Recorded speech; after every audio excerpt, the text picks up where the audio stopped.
Fica muito inseguro e ansioso. A ética do quarto depois sejam todos bem-vindos. Hoje a gente vai falar sobre a ética do dever, a ação moral e a regra da ação. O dever fundamentado na teologia, que é o Deus, logia, estudo, né? Filosofia e sociedade moderna, disciplina, aula 5, segundo, terceiro ano do ensino médio. O mapa do componente, as éticas, primeira semana, segunda semana, a gente continua com as éticas, depois, terceira semana, a ética do dever, a ação moral e a regra da ação, e aí o percurso flutuativo. Os objetivos da aula de hoje é analisar excertos de textos filosóficos, características da ética teológica, avaliar a possibilidade de resolução de problemas contemporâneos mobilizando conceitos da ética teológica, as habilidades a serem desenvolvidas no ensino médio, itinerário formativo, ciências humanas e sociais, investigar e analisar situações de problema, envolvendo temas e processos da natureza histórica, social e econômica, filosófica, política, cultural, ambiental. Os conteúdos do dever fundado na teologia e recursos didáticos serão utilizados no audiovisual para parece Viena, né? Parece ele fala sozinho. Ele a capital da Áustria. Não, anterior ele Será fala que é sozinho. isso? Alexandre, Fala assim. século VII. As primeiras ideias. Qual é o fundamento dos deveres morais? Os deveres morais devem ser válidos para todo ser humano capaz de avaliar as suas próprias ações. Podemos estabelecer, por exemplo, que cada um de nós jamais deve roubar os bens de outra pessoa. Sim ou não, né? Se aceitarmos exceções, qual seria a razão para impor obrigações éticas a alguns e liberá-las para outros? Por outro lado, com que razão podemos estender as exigências morais de todos os seres humanos?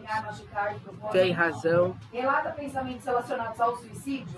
Sim, ele já tentou ano passado. Porque ele falou 4 vezes na sala que Fé e razão ele são matou, depois ele compatíveis morre. em questões éticas. Apresenta agressividade. Quando é compatível, quando não é compatível.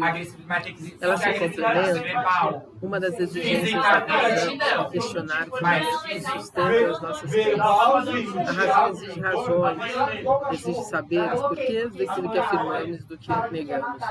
No entanto, tais exigências também devem ser aplicadas aos deveres e valores éticos que professamos por fé. Assista o vídeo no próximo slide buscando reconhecer o caráter questionador e crítico do método socrático e filosofar e seu impacto no uso da razão da cultura ocidental. Vamos lá. Daqui, pode colocar aí que o não tem que colocar na lista, gente. Eu acho. Eu sou a primeira a morrer, ela é a segunda e você é o terceiro. Meu trabalho está sendo reconhecido, ó.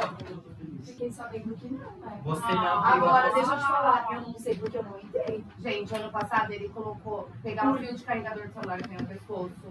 Mas eu acho que ele também, ele quer chamar atenção. né? Mas ele, Mas eu acho que quando ele eu quer cheguei, chamar eu morri de atenção. medo, porque ele tava sempre com o fone no ouvido. Eu Na caneta na Aí eu letra. perguntei, ele falou que Da não colocou meu Alessandra. nome na lista. Eu falei, vamos colocar meu nome. William Galvez. Quantas perguntas que ela sugeriu? 5.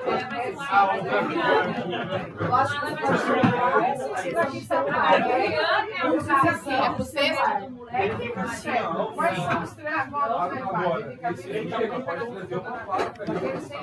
Já pensou em fazer ele parece esquizo... Não, mas aqui dentro, ficava lá embaixo, ficava de Já pensou, William? Tem que sair daqui correndo para ir tomar uma espetura que está na fora de pão enferrujada? Tá bom, isso aqui. Tá ótimo. Mas aí. Não, mas não tá errado. Não. Socrates, one of the founding fathers of Western philosophical thought, was on trial. Many Athenians believed he was a dangerous enemy of the state, accusing the philosopher of corrupting the youth and refusing to recognize their gods. However, Socrates wasn't feared for claiming to have all the answers, but rather for asking too many questions. While he loathed formal lectures, the philosopher frequently engaged friends and strangers in lengthy conversations about morality and society. Eu sei, mas não é a bolha de culpa. problema não é fazer o boletim, mas o problema... Socrates, one of the founding fathers of Western philosophical thought, was on trial. Many Athenians believed he was a dangerous enemy of the state, accusing the philosopher of corrupting the youth and refusing to recognize their gods. However, Socrates wasn't feared for claiming to have all the answers, but rather for asking too many questions. While he loathed formal lectures, the philosopher frequently engaged friends and strangers in lengthy conversations about morality and society. These discussions weren't debates, nor would Socrates offer explicit advice. In fact, the philosopher often claimed to know nothing at all, responding to his partner's answers only with further questions. But through this process, Socrates probed their logic, revealing its flaws and helping both parties reach a more robust understanding. These insightful questions made Socrates beloved by his followers. Two of his students, Plato and Xenophon, were so inspired that they replicated their mentor's process in fictional dialogues. These invented exchanges provide perfect examples of what would come to be known as the Socratic method. In one of these fabricated dialogues, Socrates is conversing with a young man named Euthydemus, who is confident that he understands the nature of justice and injustice. Socrates probes the student's values by asking him to label actions such as lying and theft as just or unjust. Euthydemus confidently categorizes them as injustices, but this only prompts another question. Is it just for a general to deceive or pillage a hostile army? Euthydemus revises his assertion. He claims that these actions are just when done to enemies, and unjust when done to friends. But Socrates isn't finished. He asked the young man to consider a commander lying to his troops to boost their morale. Before long, Euthydemus is despondent. It seems that every answer leads to further problems, and perhaps he's not quite sure what constitutes justice after all. In employing this question-oriented approach, Socrates described himself as a midwife whose inquiries assist others in giving birth to their ideas. His method of questioning draws out an individual's unexamined assumptions and then challenges those biases. It doesn't always provide definitive answers, but the method helps clarify the questions and eliminate contradictory or circular logic. And by following a line of inquiry where it logically leads, both the question asker and answerer can end up in unexpected places. This technique isn't limited by the conversation's content, making it incredibly useful in numerous fields. During the Renaissance, the method was used to teach clinical medicine. Students proposed their rationale for different diagnoses, while a doctor questioned their assumptions and moderated discussion. In this model, the method could even produce conclusive results. This same approach was later used in other sciences, such as astronomy, botany, and mathematics. Following the Protestant Reformation, it was adapted to tackle abstract questions of faith. In the 19th century, the method became an essential part of American legal education. Professors explored students' understanding of judicial reasoning by challenging them with unforeseen hypothetical situations. This approach is still used today by the Supreme Court to imagine the unintended impacts of passing a law. The Socratic method can be adapted to teach almost any topic that relies on critical reasoning, but its success depends on the teacher employing it. An effective Socratic educator must be well-versed in their subject. Rather than bullying their students or showing off their superior intellect, they should be modest, genuinely curious, and affirming of every contribution.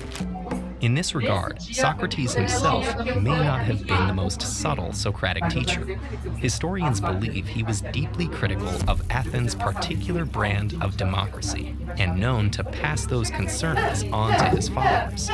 These subversive beliefs were distorted in public forums and thought to have inspired two of his pupils to treasonous ends. It was likely for these ideas Socrates was brought to trial, and eventually sentenced to death. But even on his deathbed, artists depict a serene philosopher, ever curious to explore the ultimate question. What was life like in Socrates' Athens? Travel back in time to É engraçado, né? Mas ele aparece, Sócrates aparece. Peraí, é parque. Ele aparece como um homem negro. Veja que todo mundo na imagem é branco e só Sócrates é preto. E não é isso que é levado em conta. Quem fez o slide também foi tendencioso. Ele jogou uma causa sobre a outra, não? Porque a questão não era ético-racial. A questão era e como ele se posicionava naquele período da história, onde as pessoas não podiam falar e ele falava, ainda que por metáforas, porque certamente era proibido de pensar como todo mundo, ele tinha que se submeter às vontades do rei e ele acabava por principiar com ideias que eram desnecessárias, né? Não, eu já assisti, é que ele chamou alguns para convocação. Inclusive o método proposto por Sócrates era um método de questionamento usado em várias ciências, de perguntas e respostas e de perguntas sobre perguntas, sobre respostas. Pra mim não chegou do apoio. O meu O pensamento crítico e dogmas da fé, essas coisas combinam. O vídeo apresenta o método socrático de filosofar, marcado pelo questionamento de supostas verdades. E indica sua importância para aperfeiçoarmos nosso pensamento crítico. Considerando os argumentos apresentados no vídeo, realiza as tarefas abaixo. Então vai lá. Descreva brevemente como eram os diálogos por meio dos quais Sócrates interagia com seus interlocutores. Então, ele pede para que você descreva São dois, o curso mais trabalhado. que tipo de diálogo era esse que Sócrates utilizava para interagir com o outro. Então ele como locutor.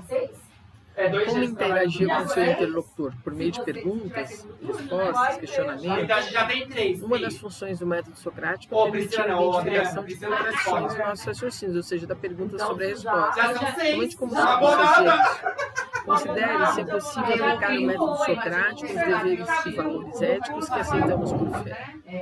Avalie se é necessário que todas as nossas crenças sejam submetidas ao pensamento crítico próprio ao uso da razão para serem consideradas verdadeiras. 2 dias, Ô, Bruno, o Matheus, depois daquele dia que eu entrei e falei aquilo com você, não olhou na minha cara e na pergunta falou... E não tem multiplica essa semana, né? Não. Que o Matheus Mas falou, tem o TPC bandido não está falando com ninguém. Quem vai fazer? Construindo conceito. Olha lá, ética teológica. Chamamos de ética teológica, teologia, moral, as reflexões que, além da razão, encontram na fé uma fonte indispensável para fundamentar valores éticos e obrigações morais. Teólogos e filósofos examinam longamente as relações entre razão e fé. Um dos pensamentos cristãos mais influentes nesse sentido foi o do frade italiano Tomás de Aquino, São Tomás de Aquino, do início do século XIII. Além do cristianismo, Aquino foi profundamente influenciado pela filosofia grega, especialmente pelo pensamento de Aristóteles, a quem se refere como filósofo. A obra de Aristóteles deu uma nova projeção no Ocidente cristão após séculos de relativo desconhecimento. Então, Aristóteles estava fundamentado em quem? Ela tá achando que ela vai. São Tomás de Aquino propôs teorias fundamentadas naquilo que Aristóteles havia proposto, que uma vez ele havia bebido em Platão, e Sócrates. Então a gente entende que existe uma racionalidade aí, que um cientista e um filósofo influenciou o outro, acabou por influenciar o outro, né? Com pequenos nuances em suas formulações. É porque é o dia de... Escrito por introdução aos estudos de teologia católica, a obra mais influente de Aquino é a Suma Teologia, dividida em 3 partes. A Suma queria examinar a existência de Deus, a natureza humana e a moralidade. Estruturado em forma de questões e artigos, lembra a dinâmica de um diálogo socrático, com perguntas e respostas, como eu havia dito anteriormente. São questões complexas, são subdivididas em perguntas mais simples e investigadas passo a passo. Então pensaríamos, quanto é 1 mais 1? 2, e 2 mais 2? 4, e 4 mais 3 são 5. E aí poderia achar uma racionalidade de 2 em 2, ou de 2 para 3, né? Qual a racionalidade encontrada? Se formula do que é mais simples para o que é mais complexo, Questões complexas são subdivididas em perguntas mais simples e investigadas passo a passo. Aqui no começa examinando respostas contrárias para a tese que deseja provar. Depois desenvolve uma tese e apresenta a solução do conflito. Então, por exemplo, por que as pessoas casam? Elas casam por conta do cristianismo, que diz que o homem, quando cresce e amadurece, deve se casar com mulher. Ele casa por causa da sua religião, como o hinduísmo, todas as religiões promovem o casamento como sacramento. Ele casa por uma necessidade fisiológica, por uma necessidade de proteção, de cuidado, de zelo, de reprodução da vida. Ele casa para se proteger, ele casa porque se casa, né? Para ter filhos. Então são questões complexas que são subdivididas em perguntas mais simples para serem investigadas. Aqui no começo examinando respostas contrárias à tese que deseja provar. Então, alguém pode se contrapor e dizer, não quero me casar, não sou a favor do casamento. Então, em cima disso, ele desenvolve a sua tese e apresenta a solução para o conflito. Certamente baseado na sua realidade social. A Suma Teologia de Tomás de Aquino ele traz o que ensina, confluindo o conceito. A relação entre razão e fé na Suma Teológica é evidente desde a primeira pergunta. Se além das ciências filosóficas é necessário outra doutrina, ou seja, se além da filosofia, saber racional, a tradição grega, pré-cristã, o conhecimento humano, precisa de uma teologia, uma ciência racional fundamentada em verdades acessíveis pela fé. Razão, colocando em prática, razão e fé na Suma Teológica. Então, como é que é a razão e a fé na Suma Teológica? A estrutura argumentativa de parte da Suma Teológica revela como Tomás de Aquino buscou conciliar razão e fé.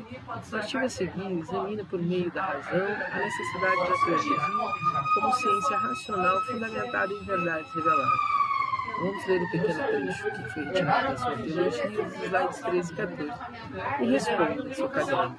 Quais as semelhanças e as diferenças do método utilizado por Tomás de Aquino em relação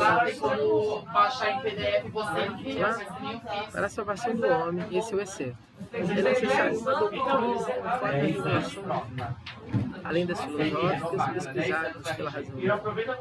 Porque, primeiramente, o homem é por Deus ordenado, o fim que excede a compreensão racional. Ora, o fim deve ser previamente conhecido pelos homens, que para eles não, acabei de colocar aqui acelerado. Acabei de acelerar aqui agora, rapidão. Tiraram não. Acabei de fazer meu TPC pode meter marcha. E tá aí. Quem falar daquilo que é proposto por Deus para a vida e a salvação como objetivo final, como fim, então o que cabe a mim entre os valores morais e éticos cristãos, fazer como eu devo me comportar. E se você tem um fundamento de outras regras sociais, convívio de relacionamento, como é que eu devo me construir sobre esses valores? Qual a importância eu devo dar, aonde inicia a fé e onde inicia a razão. Então vamos continuar, tem mais 2 excertos. Embora se não possa adquirir essa razão, o que sobrepuja a ciência humana, pode-se entretanto receber por fé divinamente revelada. Por isso no ligar citado se acrescenta. Muitas coisas te têm sido patenteadas que excedem o entendimento dos homens. E nisso consiste a sagrada doutrina. O meio de conhecer diverso induz a diversidade das ciências. Assim, o astrônomo e o físico demonstram a mesma conclusão. Por exemplo, de que a Terra é redonda, se bem o astrônomo, por meio matemático, abstrato da matéria, o físico, considerando a mesma. Portanto, nada impede que os mesmos assuntos, tratados nas disciplinas filosóficas, enquanto cognoscíveis, conhecidas pela razão natural, também sejam objeto de outras ciências, enquanto conhecidos pela revelação divina. A relação existe aqui entre as ciências e os conhecimentos produzidos pelo homem, as suas conclusões, suas definições sobre natureza, sobre terra, sobre homem, sobre indivíduo, o que é abstrato, o que é matéria, o que é físico, o que não é, né? De que maneira são tratadas as disciplinas filosóficas enquanto conhecidos, pela razão natural, quando são objetos de outra ciência, então de que maneira a gente pode lidar com isso? Vamos fazer um quiz. Fé e razão da ética teológica. Considere as aprendizagens da aula e responda. Porque, da perspectiva teológica, fé e razão não estariam em contradição. Por quê? Da perspectiva teológica, fé e razão não estariam em contradição. Porque, da perspectiva teológica, fé e razão não estariam em contradição. Pensando que uma complementa a outra, né? A maneira que eu racionalizo o que aconteceu, porque morreu, porque de morte matada, de morte morrida, de acidente, porque morres, eu consigo elaborar um raciocínio, né, uma lógica que vai do mais simples para o mais complexo. Como é que eu defino isso? Porque a fé é subjetiva e a razão é objetiva. Então a fé ela é do indivíduo, cada um possui um tipo de fé, e a razão é objetiva quando a gente precisa concluir algo. A fé está acima da razão.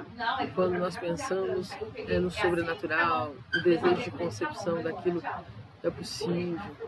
Razão e fé são complementares, sim, elas complementam. Eu acredito que numa racionalidade tem que compreender os fatos, os acontecimentos, entender que eu preciso buscar a Deus, crer ou numa fé em algo que seja positivo para que eu consiga sair daquele lugar onde eu estou. A razão está acima da fé, não age, a razão está acima da fé, a não ser que se fale de doença, a não ser que seja relacionado ao método científico, esteja relacionado à saúde, ok? Então, a razão e a fé são complementares. Correto. Comentário sobre o texto. Para a salvação do homem, é necessária uma doutrina conforme a revelação divina, além das filosóficas pesquisadas pela razão. Porque, primeiramente, o homem é por Deus ordenado a um fim que lhe excede a compreensão. O fim deve ser previamente conhecido dos homens, e para ele tem de ordenar as intenções e a esse trecho da Suma Teológica indica os dois fundamentos da ética tomista, fé e razão. A salvação do homem exigiria uma conduta ética em conformidade com o fim que só poderia ser conhecido por revelação divina. Aqui no compatibiliza a teologia cristã com o pensamento ético marcado pela avaliação das condutas humanas em conformidade com uma finalidade que só pode ser conhecida por meio da revelação divina. Daí a necessidade de pôr a fé ao lado da razão como dois pilares da conduta ética. Então, a compreensão, a elaboração daquilo que foi necessário usar fé.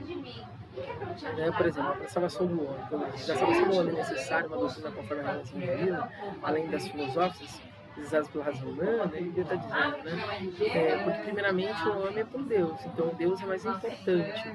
E ele quem ordena o fim daquele que está se racionalizando, que está tentando fazer a compreensão do fato, do acontecimento. Então, ora, o fim deve ser previamente conhecido pelos homens, que para ele têm de ordenar as intenções delas.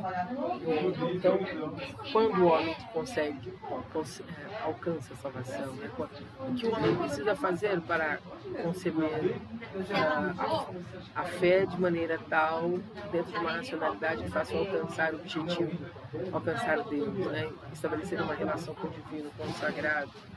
Se a suma teologia, a suma teológica, na verdade, fundamental, tomista, de São Tomás de Aquino, é fé e razão, aonde essa fé e razão ela pode ser aplicada? Fundamentação teológica da conduta ética e tolerância religiosa. Ética e a promoção da tolerância religiosa. Uma objeção frequentemente colocada às éticas de matriz teológica, sejam aquelas pertencentes à tradição cristã ou outras tradições, diz respeito à universalidade das práticas, valores e obrigações. Como exigido do não crente ou dos crentes de outras religiões, uma conduta ética orientada por uma verdade não reconhecida por ele ou eles, ele está falando de que o que é revelado a um não é revelado a outra religião. Então, o que um tem como revelação em uma religião, na outra para a racionalidade não tem. Eu posso entender religiões diferentes como racionalidades diferentes. E como é que se concebe milagres, né? Como se concebe as verdades dessas religiões. E se elas são reconhecidas por uma, porque não são reconhecidas pela outra. Embora tal exigência possa levar às reações e intolerância, alguns exemplos que a motivação religiosa promove compromissos éticos mais amplos, como as obras ecumênicas, que congregam pessoas de diferentes religiões. Considere a importância da tolerância religiosa e indique regras éticas de conduta que promovam o respeito às práticas e aos valores próprios de religiões distintas. Então ficamos assim, o que aprendemos hoje? Investigamos o problema da relação possivelmente conflituosa. 2. Analisamos a articulação entre fé e razão como fontes complementares da ética teológica a partir de excertos de Tomás de Aquino. Abordamos o problema do universalismo, das obrigações morais, no contexto das éticas teológicas. Examinamos exemplos de ações de motivação religiosa que contribuem para a promoção da tolerância e a relação com outras religiões. Então, nós ficamos assim. O que nós aprendemos hoje foi investigar os conflitos entre razão e fé. Em que momento se dá o conflito entre a razão e a fé? Geralmente diante de uma doença grave, diante de um câncer, uma doença crônica, diante, por exemplo, a racionalidade e objetividade da necessidade da presença de médico para resoluções de problemas. Então aí elas podem se complementar, razão e fé. Mas quando eu penso em razão, a racionalidade para resolver um problema, por exemplo, de um assassinato, eu penso na fé ou penso na razão, né? De que maneira a gente vai utilizar esses dois aspectos, esses dois conceitos.